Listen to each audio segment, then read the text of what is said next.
Assalamualaikum warahmatullahi wabarakatuh.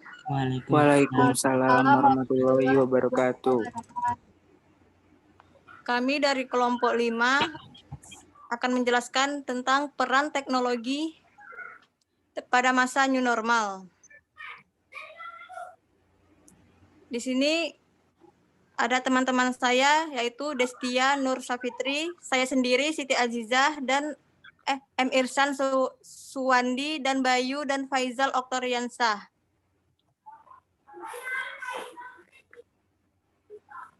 Di sini saya akan menjelaskan tentang COVID-19 telah melanda hampir di semua negara di seluruh dunia. COVID-19 pertama kali muncul di Wuhan, Provinsi Hubei, Cina pada akhir Desember 2019.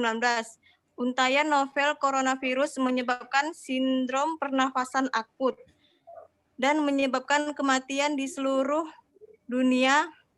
Data global per 4 November 2020 menunjukkan bahwa sebanyak 47.362.000 orang di 219 negara terkonfirmasi COVID-19.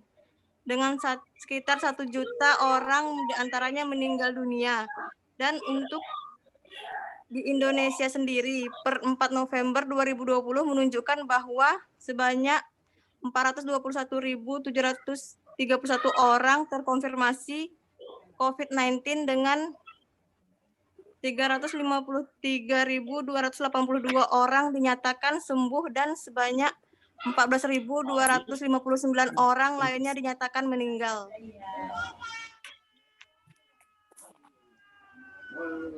New normal, penjelasan singkat mengenai new normal. Masa new normal. Indonesia sekarang ini memasuki masa new normal atau kehidupan baru yang mana pemerintah memberikan arahan agar masyarakat memakai masker, sering mencuci tangan, menjaga jarak, dan lain sebagainya. New normal merupakan kehidupan baru di masyarakat, tetap melakukan berbagai aktivitas seperti biasa, namun tetap menerapkan protokol kesehatan yang telah ditetapkan pemerintah agar penyebaran virus COVID-19 dapat teratasi. Berbanding terbalik, jika masyarakat tidak memperhatikan protokol kesehatan, maka pelaksanaan new normal akan menimbulkan angka kasus virus COVID-19 semakin meningkat. Jika dalam pelaksanaan new normal gagal, maka akan berisiko terhadap peningkatan penyebaran virus COVID-19, contohnya sebagai negara Korea Selatan. Salah satu elemen yang paling terasa kontribusinya selama praktik new normal ini adalah teknologi digital dan beberapa poin penting bagaimana teknologi digital berkontribusi pada new normal, terutama dalam kegiatan sehari-hari. Next, akan dijelaskan kepada teman saya, Bayu. Bayu, dipersilahkan. Oke, saya akan menjelaskan mengenai teknologi. Penjelasan mengenai teknologi dan perannya pada masa new normal. Secara etimologis, kata teknologi berasal dari bahasa Yunani yaitu tekne, yang berarti keterampilan maupun ilmu pengetahuan. Dengan kata lain dapat diartikan sebagai ilmu pengetahuan yang berkaitan dengan keterampilan.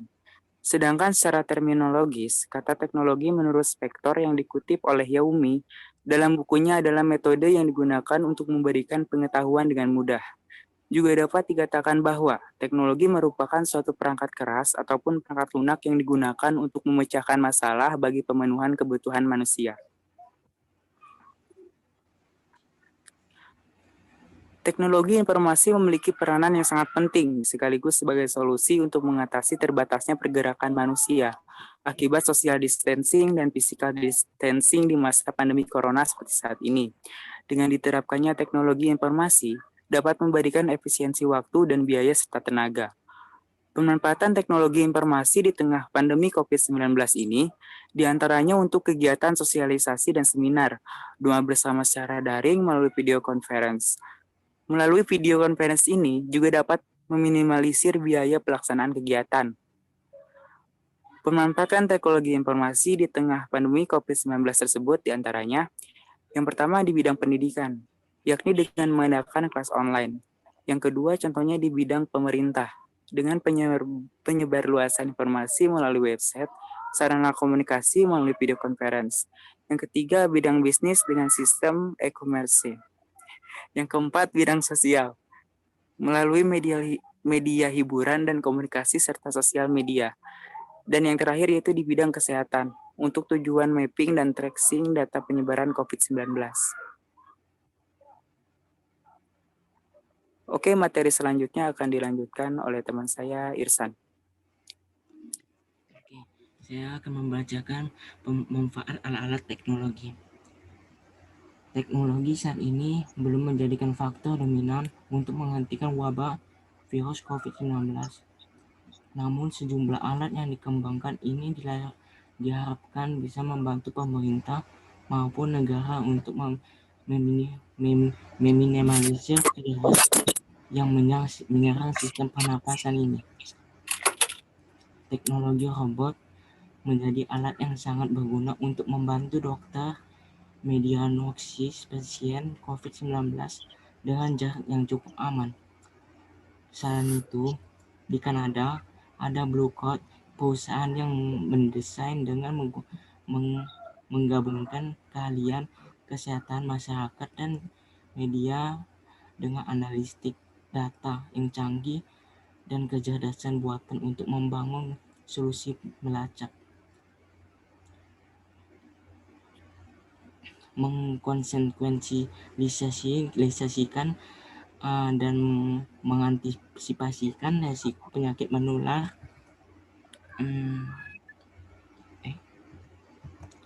Selanjutnya, selain robot, Cina menciptakan sebuah helm yang berfungsi bukan hanya melindungi kepala, tetapi memiliki fungsi yang sama dengan thermal scanner.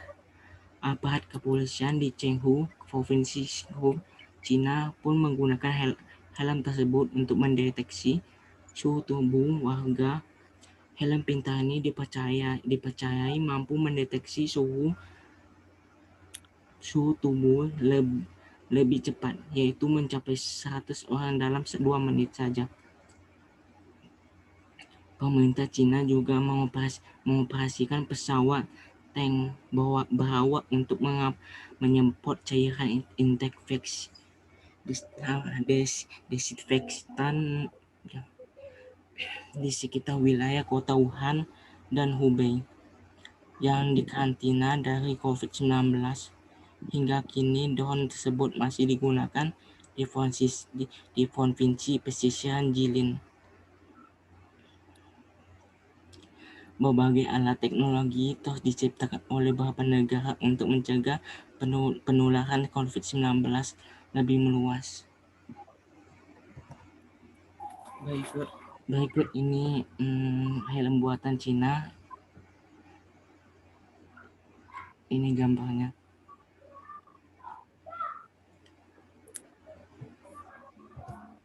Dan ini